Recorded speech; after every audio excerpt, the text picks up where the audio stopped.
pessoal, boa tarde a todos. Eu me chamo Eduardo Caliço, sou professor de Direito do Trabalho e Processo do Trabalho junto à Faculdade Dom Bosco de Cornélio Procópio, advogado atuante na área trabalhista, civil e empresarial aqui na cidade de Londrina e comarcas da região. Estou sendo muito procurado por amigos, colegas e alunos também acerca do momento que nós estamos vivendo atualmente no Brasil, certo? É um momento de instabilidade política, de instabilidade econômica decorrente da pandemia do Covid-19, também do novo coronavírus, ok? Bom, algumas situações estão sendo apresentadas a mim e eu decidi gravar esse vídeo até mesmo por conta da suspensão das aulas, para levar isso para os alunos, para levar isso para outros colegas de profissão e apresentar isso, algumas discussões pertinentes que devem ser debatidas tanto para o futuro, como no momento presente, em âmbito acadêmico, como também no âmbito prático profissional. O que acontece, gente? Quando nós falamos das situações que estão acontecendo no momento, estamos principalmente vendo como que o mercado de trabalho está comportando e também, principalmente, como que as relações entre empresários estão se comportando. Antes de tudo, nós temos que tratar essa situação, essa pandemia, e já foi tratado inclusive como tal, como uma emergência de saúde pública, devendo ser necessário que a gente destaque a Lei 13.979 de 2020, publicada em 6 de fevereiro de 2020 pelo presidente Jair Bolsonaro. Nada mais, essa lei ela traz situações onde serão necessários isolamentos, hipóteses de quarentena, hipóteses de realização de consultas médicas, exames médicos para os casos que estejam sobre situações de risco. Lembrando a todos que o momento é de muita precaução e de preservar tanto o meio ambiente do trabalho quanto as empresas, devendo ter o bom senso de todos acima de tudo, para que evite uma maior quantidade de infectados ou uma maior quantidade de mortos. Bom, o artigo 3º da Lei 13.979 vem e aponta as medidas necessárias nas hipóteses de isolamento, quarentena e dos exames que poderão ser realizados de forma a verificar a situação do paciente ou dos pacientes. O que eu quero trazer de observação para vocês é o artigo 3º, parágrafo 3º, que considera o afastamento desse empregado ou do servidor público como uma falta justificada. Então, o empregado que seja afastado, tanto em razão de isolamento ou dentro dos requisitos da quarentena, ele não poderá ter o seu salário descontado, porque estará configurado como uma falta justificada. Quando nós falamos de falta justificada, pessoal, nós necessariamente falamos de uma hipótese de interrupção do contrato de trabalho. Para os meus alunos, que gosto sempre de lembrar, quando nós falamos de hipótese de interrupção do contrato de trabalho, os efeitos do contrato de trabalho, eles cessam, ainda que de forma parcial, mas os reflexos são gerados de forma comum no contrato de trabalho. A exemplo do recolhimento de FGTS, tempo de serviço, pagamento de férias, pagamento de 13º. Então, são todos esses reflexos que ainda continuam vigorando nos contratos de trabalho.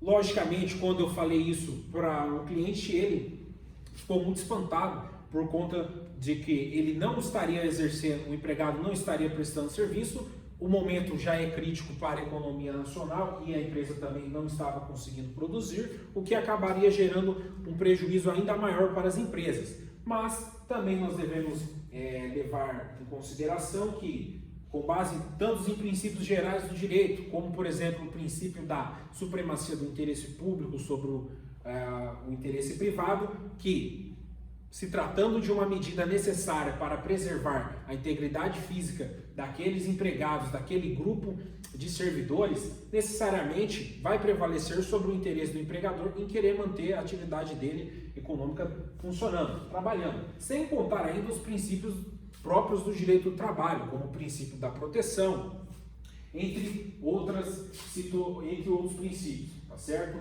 Então, quando nós falamos dessa situação, temos que ter muito cuidado, porque o afastamento dentro dos requisitos dessa lei vai gerar apenas a interrupção do contrato de trabalho.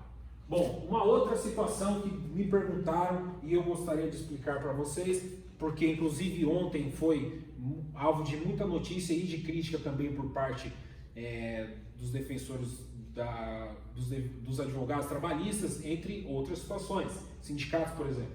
A possibilidade de redução de salário do empregado ou a possibilidade de redução de jornada. Pessoal, é um momento de muita instabilidade política, não sabemos como que será amanhã, depois de amanhã ou até agora durante essa aula, durante essa palestra, nesse seguinte sentido. Por quê? Até ontem o presidente, por meio dos seus ministros, queriam promulgar uma medida provisória para que possibilitasse reduzir o salário dos empregados. Porém, atualmente, o que a lei explica hoje, traz de forma tipificada em toda a legislação, é nada mais artigo 7º, inciso 6 da Constituição Federal. Do que isso se trata, pessoal? Princípio da irredutibilidade de salário. O salário do empregado não poderá ser reduzido, salvo nas hipóteses legais, ok? E também devemos sempre lembrar, trazer à tona, o artigo 468 da CLT, que traz a questão do mútuo consentimento entre o empregado e o empregador, ok? E aí também temos outras situações onde o salário do empregado poderá ser reduzido, como no caso do artigo 503, que possibilita a redução salarial do empregado, contanto respeite o mútuo consentimento, mas determina que essa redução não poderá ser superior a 25% do salário do trabalhador. E ainda temos a Lei 4.923 de 65, que impõe a necessidade da negociação coletiva, que impõe a necessidade da autonomia coletiva para discutir o caráter de força maior ou de relevante interesse público para possibilitar essa redução salarial, beleza? Bom, uma alternativa muito comum e que também recomendo ser utilizada é a possibilidade de concessão de férias, tanto individuais para aquela empresa que possua apenas um funcionário ou um quadro menor de funcionário que já tenha completado o período aquisitivo e o período concessivo para o pagamento dessas férias, como também das férias coletivas. A discussão que nós temos em torno das férias coletivas se refere à necessidade de comunicar ao Ministério do Trabalho, ou atualmente Secretaria do Trabalho. O artigo 139, parágrafo 2º da CLT, obrigava a necessidade de comunicação com até 15 dias de antecedência, tanto do período de início quanto do período de término dessas férias coletivas. O que nós temos de muita dificuldade e que também pode acarretar certo prejuízo econômico para as empresas é que, a partir do momento que você tem uma microempresa, uma empresa de médio porte, que ela vai ter que conceder essas férias coletivas, ela necessariamente vai ter que pagar o abono de férias e pagar o período de férias. Quando nós falamos do abono de férias, nós nos remetemos àquele 1/3 de férias, 1/3 funcional de férias, ok? Até a data de ontem teve discussão para reduzir o prazo dessa comunicação para 48 horas na Secretaria do Trabalho. Não sei como está atualmente e como ficará diante de toda essa situação. Bom, também está sendo muito debatido e discutido a situação do trabalho em domicílio ou do teletrabalho, trabalho em regime de home office. O empregado ele pode trabalhar em regime de home office, ele simplesmente decide, olha, eu vou trabalhar em regime de home office, não vou, como que a lei está dizendo, como que a lei permite ou não permite. Bom, quando nós falamos de trabalho em domicílio e trabalho em regime de home office ou teletrabalho, nós necessariamente temos que saber o quê? Que ambas situações são espécies do gênero trabalho à distância, que vem lá descrito tanto no artigo 6º quanto no artigo 83 da CLT, e que quando nós falamos de teletrabalho foi recentemente disciplinado por lei através do artigo 75A até o 75E, introduzido na CLT com a lei 13.467, também conhecida como reforma trabalhista. Bom, e quando nós falamos dos requisitos para atribuir um contrato de trabalho em regime de teletrabalho, ele pressupõe que esses serviços sejam prestados de forma preponderante ou preponderantemente fora do estabelecimento do empregador. Então, o empregado, outra situação, necessariamente o contrato do teletrabalho deverá ser por escrito, fugindo da situação da configuração do contrato de trabalho tácito, o contrato de trabalho verbal, tá certo? Nessas hipóteses, o contrato de trabalho deverá ser formalizado a termo, deverá ser escrito. Bom, e quando ele pressupõe que o serviço seja prestado de forma preponderante fora do estabelecimento da empresa, entende que esse empregado já tenha sido contratado para prestar serviço nessa modalidade.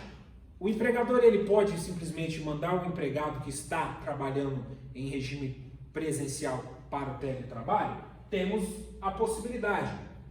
Contudo, essa alteração contratual deve seguir o artigo 75C, parágrafo 1º da CLT, que ressalta a necessidade do mútuo consentimento, tá certo?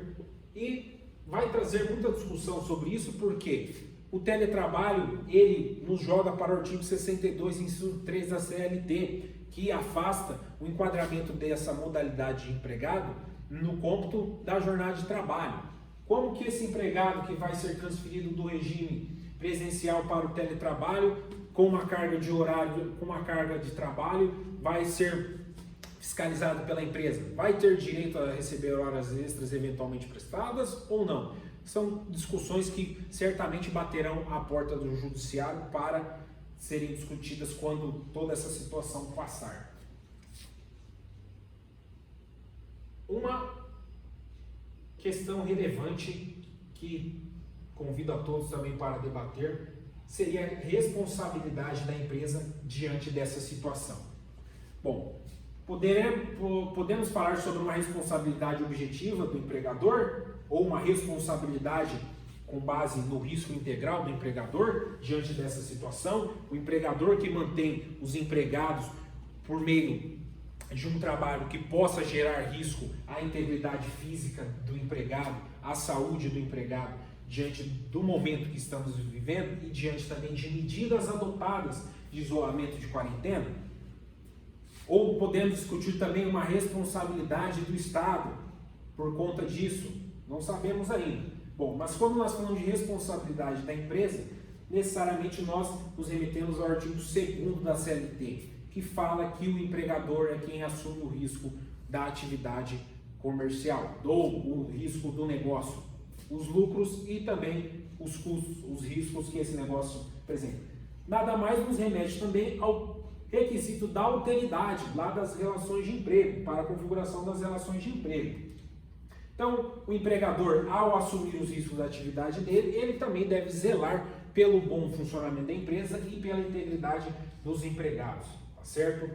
E se ele manter esses empregados prestando serviço, empregados que deveriam estar, que se enquadram nos requisitos de risco, pessoas de idade, entre outras situações, eles estiverem trabalhando em um local que deveria não estar prestando seu serviço. Qual a responsabilidade do empregador? Bom, aí nós teremos duas discussões.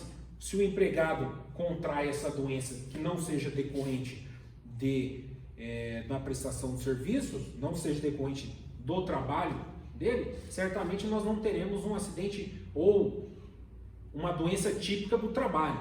Então, o empregado será afastado com a licença remunerada dos 15 primeiros dias pagos pelo empregador e posteriormente será subsidiado pelo INSS. Mas e se o empregado contrai esse vírus no local de trabalho, tendo um nexo de causalidade ou com causa do local de trabalho, fazendo o empregado adquirir essa doença? Podemos discutir aí uma estabilidade provisória desse empregado? Podemos discutir uma indenização por dano material, por dano moral desse empregado? São situações que certamente virão a ser discutidas daqui a algum tempo. E depois, aqui no âmbito londinense, tivemos o recente decreto 356 de 2020, publicado no dia de ontem, 19 de março, que nada mais foi foi publicado pelo prefeito Marcelo Bellinati, que vem e traz a suspensão de atividades comerciais dispostas nesse decreto a partir do dia 22 de março desse ano. Bom, essa suspensão seria pelo prazo de 15 dias e tanto no artigo 2º quanto no artigo 3º traz atividades que deverão ficar suspensas, como no caso de academias, shopping centers, outros locais que gerem aglomerações de pessoas, tudo isso aí sendo fundamentado pelo bem e na emergência de saúde pública. Me perguntaram em relação a quais atividades que poderão continuar funcionando, poderão prestar seu serviço normalmente. Temos lá o artigo 3º, que traz algumas atividades que serão mantidas, como no caso aquelas de assistência à saúde, serviços de fornecimento de água, fornecimento de energia elétrica. Também temos algumas peculiaridades aos postos de combustível, outras para as oficinas mecânicas e aquelas que prestem serviços de guincho. Então elas estão mantidas dentro desse decreto municipal, porém para essas atividades que está permitido prestar seu serviço, devem ser observadas algumas situações que estão nos incisos do artigo 3º. A higienização do ambiente de trabalho, o fornecimento e disponibilização do álcool em gel, amplo acesso aos funcionários, aos consumidores, ok? Então são situações que geram muita discussão, mas que devem ser observadas e certamente a empresa deverá ter atenção suficiente para não gerar riscos para seus empregados e também para todo o público-alvo. É isso aí, pessoal. Essas foram algumas breves considerações que eu gostaria de trazer a todos. Obrigado por assistirem o vídeo também. Fico à disposição para dúvidas, para discussões e muito obrigado. Forte abraço!